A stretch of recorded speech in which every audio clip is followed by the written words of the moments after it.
Assignment send की है तो वो असाइनमेंट दे विच 5 क्वेश्चंस है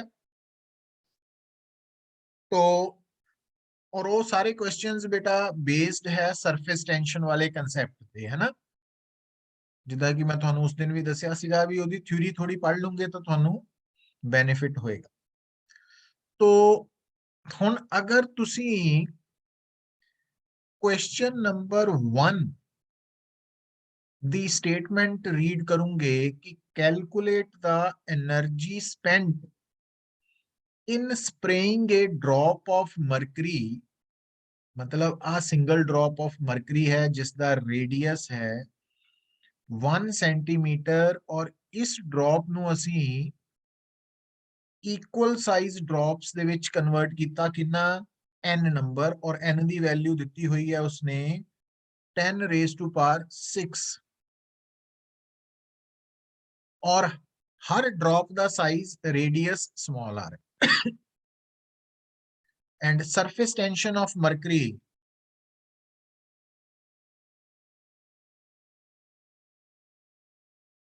मरकरी दी कितनी है सरफेस टेंशन गिवन है थानू बेटा 35 into 10 raise to power -3 newton पर मीटर हुन गल नू समझो है ना न्यूमेरिकल नू सॉल्व करन लई वो कह रहा कि एक सिंगल ड्रॉप है बिगर ड्रॉप तो उन्होंने large number of smaller drops च कन्वर्ट करन लई दसो एनर्जी कितनी चाहिए तो थानू इत्थे केड़ा कंसेप्ट याद आना चाहिए बेटा कि जदों भी आपां एक ड्रॉप दियां नंबर ऑफ ड्रॉप्स बनाने हैं तो सरफेस एरिया दे इंक्रीज करन दे नाल work has to be done है ना तो जेड़ा वर्क डन है या एनर्जी है एनर्जी स्पेंट और वर्क डन वो केदे बराबर आएगा वो आएगा याद होएगा surface tension into increase in free surface area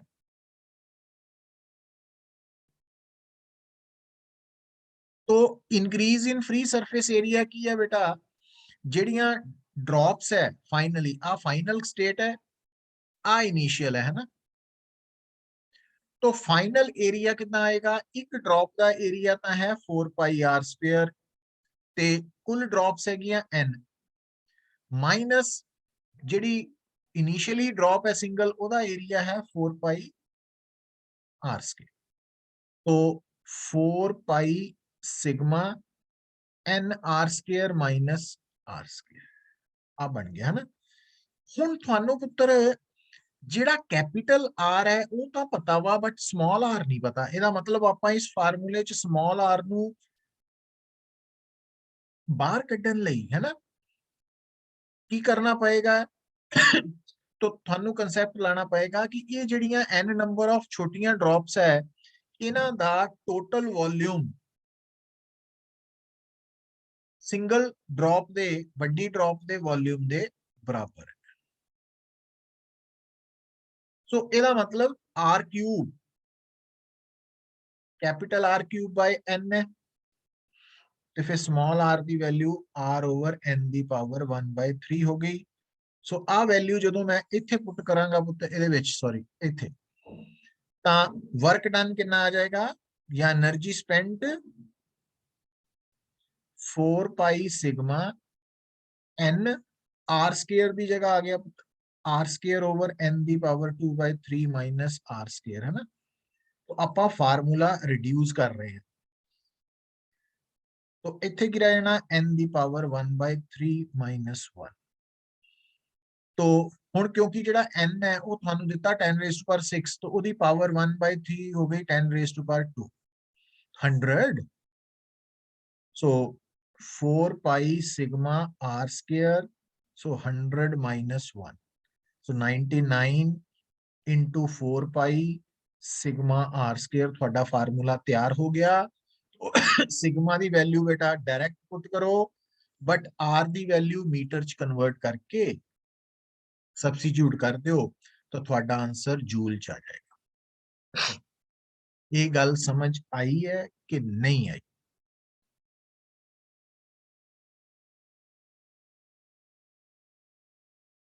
clear है Bhagya, sir. Yes, sir. Garv, yes sir. अर्गुन,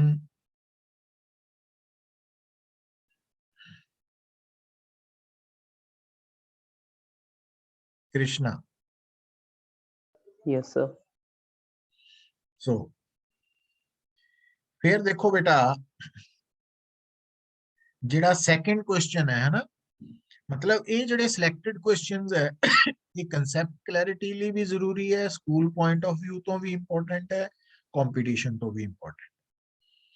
but ਤੁਹਾਨੂੰ ਦੱਸ ਰਿਹਾ, ਹਰ ਵਾਰ ਮੈਂ ਤੁਹਾਨੂੰ ਇਹੀ ਬੋਲਦਾ ਕਿ ਐਕਚੁਅਲੀ ਕਿਸੇ ਵੀ ਪ੍ਰੋਬਲਮ ਨੂੰ ਸੋਲਵ ਕਰਦੇ ਵਕਤ ਉਹਦੇ ਬੇਸਿਕਸ ਅਗਰ ਕਲੀਅਰ ਹੋਣਗੇ ਤਾਂ ਪ੍ਰੋਬਲਮ ਨੇ ਸੋਲਵ ਹੋਣਾ। तो थ्योरी पोर्शन मस्ट है ना, फार्मूला, और वो फार्मूला किस कंडीशन में। हुन सेकंड क्वेश्चन च देखो, टू सेपरेट बबल्स है, एक दा रेडियस है 0.02 मीटर और दूसरे दा रेडियस है 0.004 मीटर। दोनों दी सरफेस टेंशन बेटा सेम ही है, 0.07 न्यूटन पर मीटर। तो two separate bubbles of radii respectively formed of the same liquid come together to form a double bubble। तो दोनों बबल्स जो एक दूजे दे नजदीक आए बेटा तो की होया कि जदों दो बबल्स आपस च टच करनगे, आ छोटा और आ वड्डा बबल है ना, तो आ जेड़ा पॉइंट, आ वाला पॉइंट है, आ वाला, दिस इज नोन एज, इनू आपां कह दिंदे आ जिथे आपस च टच कर रहे आ ਉਹਨੂੰ ਕਹਿ ਦਿੰਨੇ ਆ ਕਾਮਨ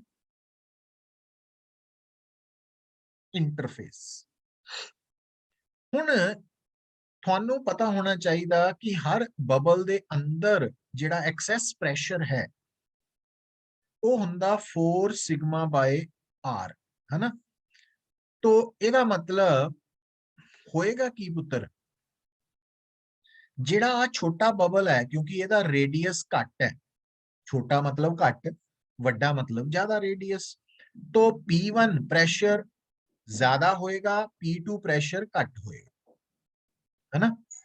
तो P2 प्रेशर घट है P1 तो हुण होएगा कि ਇਹਦੇ ਨਾਲ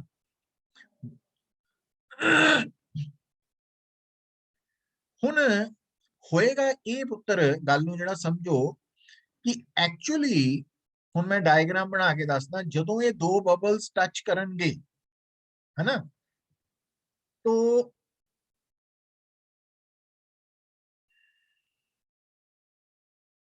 जेड़ा छोटे वाला बबल है और जेड़ा वड्डे वाला बबल है, तो छोटे वाले दा पूरा हिस्सा इदा बनना सी, वड्डे वाले दा पूरा हिस्सा बनना सी इदा। बट आ जेड़ा काले वाला हिस्सा वा, जदों दो बबल्स दे सरफेसिस टच करनगे तां फिर आ वाला हिस्सा जेड़ा गायब हो जाएगा, आ वाला सिर्फ काले वाला हिस्सा जेड़ा वा आ शेप आ जाएगी, बस कॉमन इंटरफेस कहने दा। और एक गल क्लियर है कि आ जेड़ा लिक्विड दा सरफेस है, आ वाला सरफेस, ਇਹਦੀ ਇੱਕ ਸਾਈਡ ਤੇ ਪ੍ਰੈਸ਼ਰ P1 ਹੈ, ਦੂਜੀ ਸਾਈਡ ਤੇ ਪ੍ਰੈਸ਼ਰ P2 ਹੈ, ਤੇ ਤੁਸੀਂ ਸਰਫੇਸ ਟੈਂਸ਼ਨ ਦੇ ਕਨਸੈਪਟ ਚ ਐਕਸੈਸ ਪ੍ਰੈਸ਼ਰ ਵਾਲੇ ਕਨਸੈਪਟ ਚ ਪੜ੍ਹਦੇ ਆ ਕਿ ਅਗਰ ਲਿਕੁਇਡ ਦਾ ਸਰਫੇਸ ਹੈ ਤਾਂ ਉਹਦੀ ਕਨਵੈਕਸ ਸਾਈਡ ਵੱਲ ਪ੍ਰੈਸ਼ਰ ਘੱਟ ਹੁੰਦਾ, ਕਨਕੇਵ ਵੱਲ ਹਮੇਸ਼ਾ ਜ਼ਿਆਦਾ ਹੁੰਦਾ।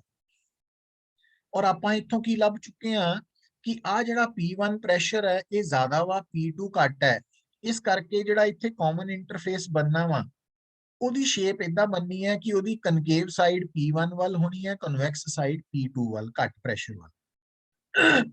ਹੁਣ ਆ ਜਿਹੜਾ ਕਾਲੇ ਵਾਲਾ ਸਰਫੇਸ ਹੈ ਇਹਦਾ ਰੇਡੀਅਸ ਆਪਾਂ ਕੱਢਣਾ R, तो ਉਹ ਕਿਹਦੇ ਬਰਾਬਰ ਹੋਏਗਾ, तो ਉਹਨੂੰ ਕੱਢਣ ਲਈ ਆਪਾਂ ਕਨਸੈਪਟ ਲਾਵਾਂਗੇ ਕਿ ਐਕਚੁਅਲੀ ਕਿਉਂਕਿ ਆ ਜਿਹੜਾ ਕਾਲੇ ਵਾਲਾ ਸਰਫੇਸ ਹੈ ਜਿਹਨੂੰ ਕਾਮਨ ਇੰਟਰਫੇਸ ਕਹਿੰਦੇ ਆ, ਉਹਦੇ ਇੱਕ ਪਾਸੇ ਪ੍ਰੈਸ਼ਰ P1 ਹੈ ਜ਼ਿਆਦਾ, ਇੱਕ ਪਾਸੇ P2 ਹੈ, ਤਾਂ ਐਕਸੈਸ ਪ੍ਰੈਸ਼ਰ ਇਸ ਬਲੈਕ ਸਰਫੇਸ ਲਈ ਕਿੰਨਾ ਹੋਏਗਾ, P ਕਿਹਦੇ ਬਰਾਬਰ P1 minus P2। तो P1 ਦੀ ਵੈਲਿਊ ਤਾਂ ਹੈ 4 ਸਿਗਮਾ ਬਾਈ R1, P2 ਦੀ ਵੈਲਿਊ ਹੈ 4 ਸਿਗਮਾ ਬਾਈ R2। ਤਾਂ ਇਸ P ਦੀ ਵੈਲਿਊ ਹੋਏਗੀ, ਕਿਉਂਕਿ ਆ ਜਿਹੜਾ ਬਲੈਕ ਸਰਫੇਸ ਹੈ ਕਾਮਨ ਇੰਟਰਫੇਸ, ਇਹ ਇਮੇजिन ਕਰਦੇ ਆ ਕਿ ਇਹ ਜਿਹੜੇ ਬਬਲ ਦਾ ਪਾਰਟ ਹੈ ਉਹਦਾ ਰੇਡੀਅਸ ਆਫ ਕਰਵੇਚਰ R ਹੈ, ਤਾਂ ਉਹਦੀ ਵੈਲਿਊ ਹੋਏਗੀ 4 ਸਿਗਮਾ ਬਾਈ R। तो R ਕੱਟੇਗਾ ਪੁੱਤਰ, सॉरी R कहता 4 सिग्मा कैंसल आउट हो गए दोनों साइड से, तो 1 ओवर R की value 1 over R1 minus 1 over R2।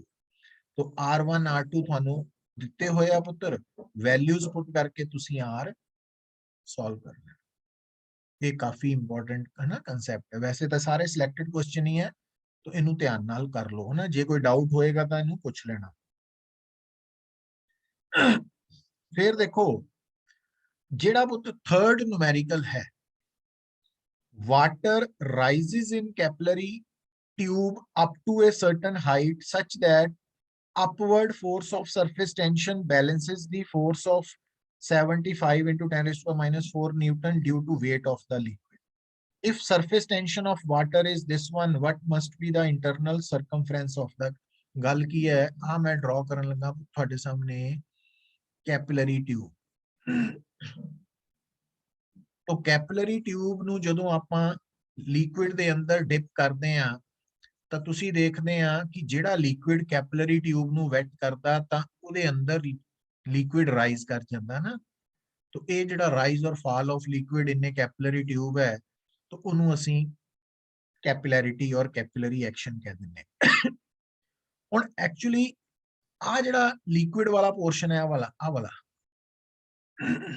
ਆ ਹਿੱਸੇ ਦਾ ਇਹ ਉੱਪਰ ਕਿਉਂ ਖਿੱਚਿਆ ਗਿਆ, क्योंकि फोर्स लग रही है ड्यू टू सरफेस टेंशन।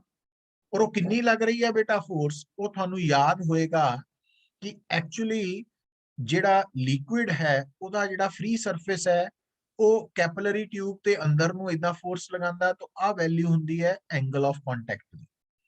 तां according to Newton third law capillary tube liquid ते आ फोर्स लगांदी है, पर ये फोर्स नहीं हुंदी, ये फोर्स पर यूनिट लेंथ हुंदी है सरफेस टेंशन। तो ਇਹਦਾ ਉੱਪਰ ਨੂੰ ਕੰਪੋਨੈਂਟ ਹੋਏਗਾ ਸਿਗਮਾ cos ਥੀਟਾ। तो ਉੱਪਰ ਨੂੰ ਟੋਟਲ ਫੋਰਸ ਕਿਹਦੇ ਬਰਾਬਰ ਹੋਏਗੀ, तो ਆ ਜਿਹੜੀ ਤੁਹਾਡੀ ਟਿਊਬ ਹੈ ਕੈਪਿਲਰੀ ਟਿਊਬ ਹੈ, ਇਹਦਾ ਸਰਕਮਫਰੈਂਸ ਬਣ ਗਈ ਲੈਂਥ, ਜਿੰਨੀ ਲੈਂਥ ਦੇ ਉੱਪਰ ਸਰਫੇਸ ਟੈਂਸ਼ਨ ਕਰਕੇ ਫੋਰਸ ਲੱਗ ਰਹੀ। तो ਇਸ ਕਰਕੇ ਜਦੋਂ ਆਪਾਂ ਕੈਪਿਲਰੀ ਐਕਸ਼ਨ ਵਾਲਾ ਏਸੈਂਟ ਫਾਰਮੂਲੇ ਦਾ ਆਰਟੀਕਲ ਵੀ ਕਰਦੇ ਆ ਤਾਂ upward force due to surface tension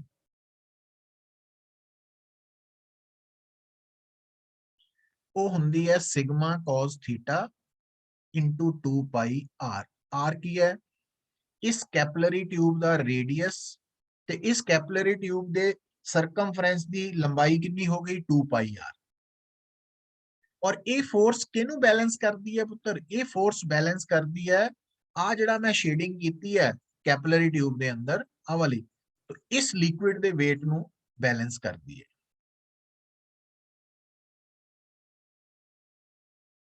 mg हुण आपां आ हिस्सा कढना वा circumference of the capillary tube, ये बन गया तुहाडा mg over sigma cos theta. mg दा मतलब आ वाले शेडेड हिस्से दा वेट, जेड़ा कि तुहानू स्टेटमेंट च पढ़ो उन्हें दिता होया कि ये जेड़ी सरफेस टेंशन करके ऊपर नू लगन वाली फोर्स है वो वेट 75 into 10 raised पर -4 न्यूटन नू बैलेंस कर रही, तो वेट दिता हो गया। सरफेस टेंशन दी वैल्यू 6 into 10 raised पर 2 दिती हुई है -2। ते हुण क्वेश्चन आंदा cos थीटा दी वैल्यू। हुण बेटा वाटर है, पानी है, तो पानी दा वैसे तां पानी दा जिहड़ा आ वाला इनू असीं एंगल ऑफ कॉन्टैक्ट कहने आ, तो पानी दा angle of contact capillary tube नाल नॉर्मली तां हुंदा 8 डिग्री, बट आपां न्यूमेरिकल पर्पस लई ओनू 0 डिग्री ही मनना। तो इस करके थीटा 0 डिग्री है, तो cos 0 डिग्री 1 हो गया, तो तुहाडा आंसर W बाय सिग्मा आ गया। तो इस तरीके नाल इनू सॉल्व कर सकते। समझ आई है पुत्र? यस है कोई डाउट बेटा? सर सेकंड क्वेश्चन दा आंसर गलत नहीं दिता होया? क्यों? सर 0.02 आंसर, हाँ आंसर गलत दिता, 0.004 लिखता ना, सेम ही लिखता ना, वो फर्क है।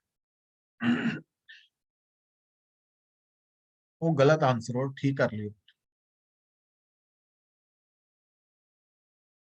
ਹੁਣ देखो ਜਿਹੜਾ क्वेश्चन नंबर 4 है, ये बड़ा इंपॉर्टेंट कंसेप्ट है, इन्हू ਹੁਣ ध्यान नाल देख लो।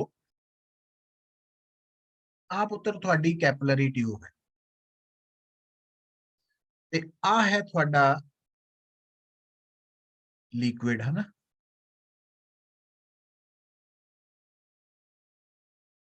तो इस कैपिलरी ट्यूब ਦੇ ਵਿੱਚ ਮੰਨ ਲਓ लिक्विड राइज ਕੀਤਾ ਕਿੰਨਾ, H। तो H ਦੀ value 2 sigma cos theta over R रो जी है। ਹੁਣ ਉਹ ਪਹਿਲੇ ਕੀ ਸਟੈਪ ਚ ਕਹਿ ਰਿਹਾ, ਕਹਿੰਦਾ ਕਿ ਅਗਰ ਅਸੀਂ ਕੈਪਿਲਰੀ ट्यूब ਦਾ ਰੇਡੀਅਸ ਲੈ ਲਈਏ 1/3, है ना, बाकी सारे फैक्टर्स सेम ही है। तो अगर पहला कैपिलरी ट्यूब का रेडियस अगर R है, तो हाइट अगर H होएगी, तो हुण कहंदा अगर आपां कैपिलरी ट्यूब का रेडियस 1/3 लै दईए, तो जो रेडियस 1/3 होएगा पुत्र, तो H की वैल्यू की हो जाएगी, क्योंकि H inversely proportional to R है, तो इट मीन्स अगर R 1/3 होएगा तो हाइट 3 टाइम्स हो जाएगी। तो 3 टाइम्स ते थोड़ा H कितना दिता होया पहला 2, तो नवी हाइट कितनी हो जाएगी ओदा 3 टाइम्स मींस 6 सेंटीमीटर। तो पहले पार्ट का आंसर था इत्थों आ जाएगा। जेड़ा पुत्र दूसरा पार्ट है जिहदे बारे मैं हुण तुहानूं दस्सण लगा, देखो आ थोड़ी पुत्र कैपिलरी ट्यूब है, तो आ लिक्विड आ गया, है ना, और आ लिक्विड इत्थे तक राइज किया होया H।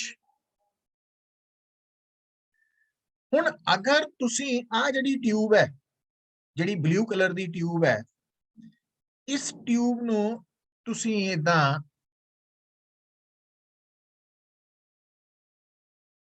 बैंड करता, मतलब आ जिहड़ी नीले रंग दी ट्यूब है ना, यही लाल वाली ट्यूब है, बस ये बैंड हो गई, झुक गई है। तो हुण जदों ये ट्यूब झुकेगी, है ना, बैंड होएगी, टिल्ट होएगी, तां ध्यान रखियो पुत्र, क्योंकि ट्यूब वही है, नीले कलर वाली ट्यूब ही रेड वाली ट्यूब है, बस ये है भी ब्लू कलर वाली ट्यूब उस वक्त दी है जदों वर्टिकल पोजीशन च है, जदों वो बैंड हो गई, टिल्ट हो गई, वो लाल वाली बन गई। तां ओदे अंदर जिहड़ा लिक्विड दा राइज है, वो वर्टिकल हाइट सेम ही रहनी है H, बट आ जिहड़ी लेंथ ऑफ लिक्विड, आ वाली लेंथ च फर्क पैना, वाली आ लेंथ लिक्विड दी अंदर वाली लेंथ आ जिहड़ी है ये लंबी हो जानी, बट वर्टिकल हाइट वो H ही रहिंदी। मतलब अगर आपां कैपिलरी ट्यूब नूं लिक्विड दे अंदर थोड़ा टिल्ट कर दईए, तां वर्टिकल हाइट सेम रहनी है जिन्नी पहली पोजीशन च है, बस length of liquid column in the tube च फर्क आएगा। तो आ L हो जानी है, आ H है। तो हुण बेटा उन्हें की दिता होया थानू, आ जिहड़ा L और H है, इहदा आपस च की रिलेशन है, तो वो आपां एंगल तो कट सकते हैं। हुण आ थोड़ी एंगल है, आ मतलब वर्टिकल डायरेक्शन है ना, तो आ एंगल है विद वर्टिकल। तो तुसी साफ देख रहे हैं, अगर आ एंगल वर्टिकल वाला वा, आ वाला एंगल थीटा, तो थीटा दे सामने परपेंडिकुलर बेस हाइपोटेन्यूज। तो हुण आ है थोड़ा बेस, आ है hypotenuse. H by L is equal to cos theta, तो L is equal to H by cos theta। सो गल दोबारा समझ लो, बड़ी इंपॉर्टेंट है, स्कूल ਲਈ भी, कंपटीशन ਲਈ भी, रेगुलर ਲਈ भी, कि जो कैपिलरी ट्यूब है, तो अगर तुसी किसी भी कैपिलरी ट्यूब नूं पहला नॉर्मली आपां वर्टिकल पोजीशन च ही रखते हैं, तो अगर जदों कैपिलरी ट्यूब वर्टिकल पोजीशन च है, जिद्दां कि तुहानू ब्लू कलर दी नजर आ रही है, तो अगर ओदे च लिक्विड दी हाइट है H, तो अगर तुसी उस ट्यूब नू टिल्ट कर दोगे साइड नू, तां ਲਿਕੁਇਡ ਉਹਦੇ ਅੰਦਰ ਇਦਾਂ ਐਡਜਸਟ ਕਰੇਗਾ ਕਿ vertical height of liquid h ਹੀ ਰਹੇਗੀ, ਬਟ ਕਾਲਮ ਲੈਂਥ ਜਿਹੜੀ ਲਿਕੁਇਡ ਦੀ ਲੰਬਾਈ ਟਿਊਬ ਦੇ ਅੰਦਰ ਹੈ ਉਹ ਲੰਬੀ ਹੋ ਜਾਏਗੀ, l ਹੋ ਜਾਏਗੀ। तो ਉਹ l और h ਦਾ ਕੀ ਸੰਬੰਧ ਹੈ ਕਿ ਜਿਹੜੀ l ਹੈ ਉਹ h ਓਵਰ cos ਥੀਟਾ ਹੋਏਗੀ, ਪਰ cos ਥੀਟਾ ਚ ਥੀਟਾ ਕਿਹੜਾ ਥੀਟਾ ਵਾ ਕਿ ਜਿਹੜੀ ਟਿਊਬ ਝੁਕਾਤੀ ਹੈ ਅਸੀਂ, ਬੈਂਡ ਕਰਤੀ ਹੈ, ਬੈਂਡ ਨਹੀਂ ਕਰਤੀ, ਟਿਲਟ ਕਰਤੀ ਹੈ, ਤਾਂ ਉਹ ਵਰਟੀਕਲ ਨਾਲ ਕਿੰਨਾ ਐਂਗਲ ਟਿਲਟ ਹੋਈ ਹੈ। तो ਹੁਣ ਤੁਹਾਡੇ ਨੂਮੈਰੀਕਲ ਦੇ ਵਿੱਚ ਫੋਰਥ ਨੂਮੈਰੀਕਲ ਚ ਉਹਨੇ ਕੀ ਕਿਹਾ ਕਿ ਜਦੋਂ ਤੱਕ ਕੈਪਿਲਰੀ ਟਿਊਬ ਵਰਟੀਕਲ ਪੋਜੀਸ਼ਨ ਚ h ਹੈਗਾ ਵਾ 2 ਸੈਂਟੀਮੀਟਰ, ਤੇ ਜਦੋਂ ਅਸੀਂ ਉਹਨੂੰ ਵਰਟੀਕਲ ਦੇ ਨਾਲ 60 ਡਿਗਰੀ ਐਂਗਲ ਤੇ ਟਿਲਟ ਕਰਤਾ ਤਾਂ ਫਿਰ ਦੱਸੋ ਕਿ ਪਾਣੀ ਦੀ ਪੋਜੀਸ਼ਨ ਟਿਊਬ ਚ ਕਿੰਨੀ ਹੋਏਗੀ, ਹੈ ਨਾ। तो वर्टिकल 2 सेंटीमीटर ही रहेगी, बट लिक्विड कॉलम की लेंथ L जी है वो 2 सेंटीमीटर ओवर cos 60, तो cos 60 हाफ ऊपर जाके 4 सेंटीमीटर हो जाएगी, मतलब आ 4 सेंटीमीटर होए। ये गल समझ आ रही है पुत्र? yes sir, yes sir, ये बड़ा इंपॉर्टेंट कंसेप्ट है, ਇਹਨਾਂ ਨੂੰ ਧਿਆਨ ਚ ਰੱਖਣਾ ਨਾ। ਜਿਹੜੀਆਂ ਆਪਾਂ ਪਹਿਲੀਆਂ ਪ੍ਰੋਬਲਮਸ ਵੀ ਕੀਤੀਆਂ ਉਹਦੇ ਨਾਲ ਇਹ ਜੋੜ ਕੇ ਹੁਣ ਪ੍ਰੈਕਟਿਸ ਕਰੋ।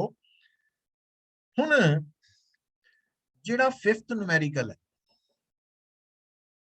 a U tube is exposed with its limbs vertical and is partly filled with water and internal diameters of the limbs are 0.01 and 1 centimeter, है ना। तो आ मैं ड्रॉ करती पुत्र थोड़ी U tube, है ना, इतना आ U tube है, तो एक साइड तो मोटी है और एक साइड तो पतली हो गई, मतलब इधर डायामीटर है पुत्र 1 सेंटीमीटर ते दूजे पासे डायामीटर है 0.01 सेंटीमीटर। तो हुण होएगा की, देखो हुण आपां ना गल नूं समझण लई आ 2 पॉइंट्स सिलेक्ट करते हैं A ते B। तो आ लिक्विड है पुत्र, आ लिक्विड है ना, हाले गल समझियो। तो क्योंकि लिक्विड दे अंदर A और B दा लेवल सेम है, तो A और B दा प्रेशर भी सेम होना चाहिए अकॉर्डिंग टू पास्कल लॉ। पर हुण इत्थे फर्क की है पुत्र, देखो आ जिहड़ी साइड है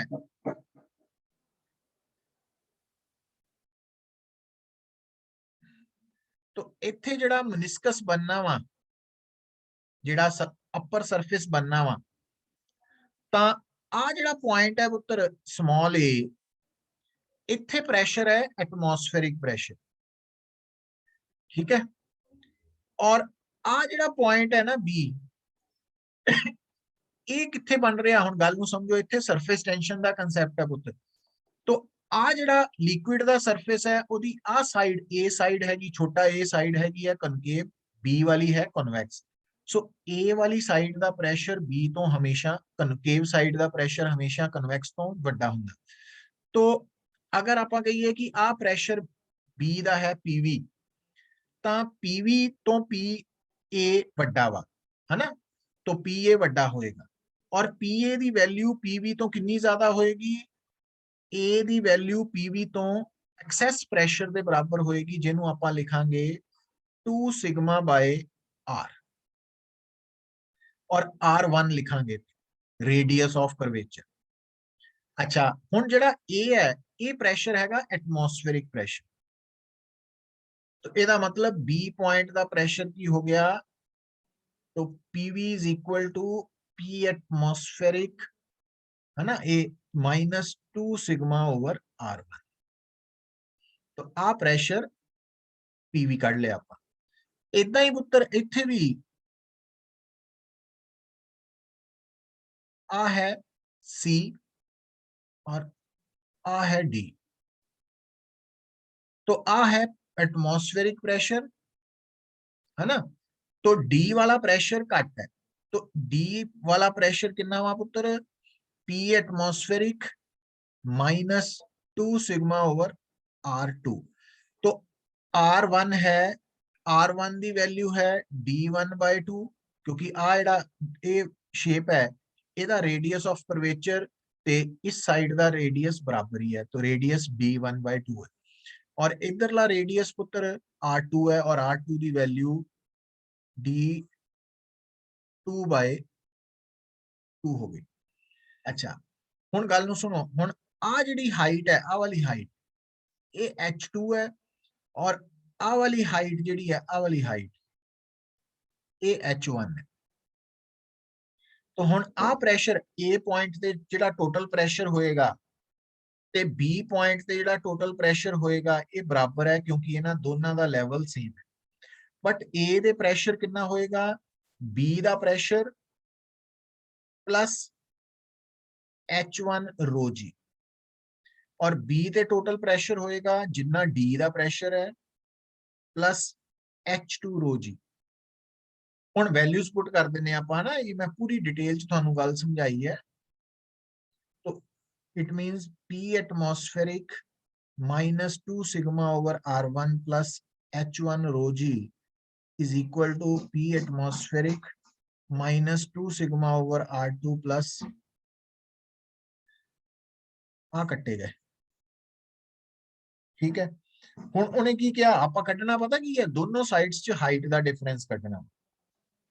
तो हाइट दा डिफरेंस कड्ढण दे लई हुण आपां की करदे हां, हाइट नूं एक पासे ले जन्ने आ ते हुण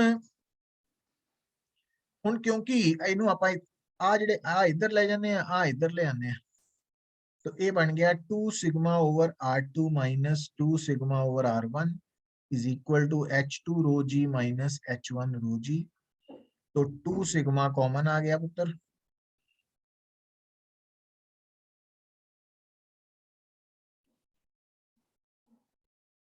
रो जी आ। तो आपां आ वैल्यू कढनी आ वाली, इट मींस मैं इत्थे लिखन लगा, तो H2 माइनस H1 आ जाना थोड़ा 2 sigma 1 over R2 minus 1 over R1 ते नीचे आ गया रो जी। हुण तुहानू सिग्मा दी वैल्यू दित्ती हुई है ना, सरफेस टेंशन दी स्टेटमेंट पढ़ो 79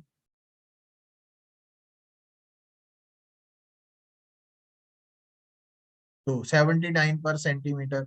रो पानी दी डेंसिटी जिहड़ी है वो है 10⁻³ kg पर क्यूबिक मीटर। जी दी वैल्यू 10 मीटर पर स्क्वायर सेकंड है, ते R1 R2 दी वैल्यू तुसीं इत्थों कढ लैनी है ना।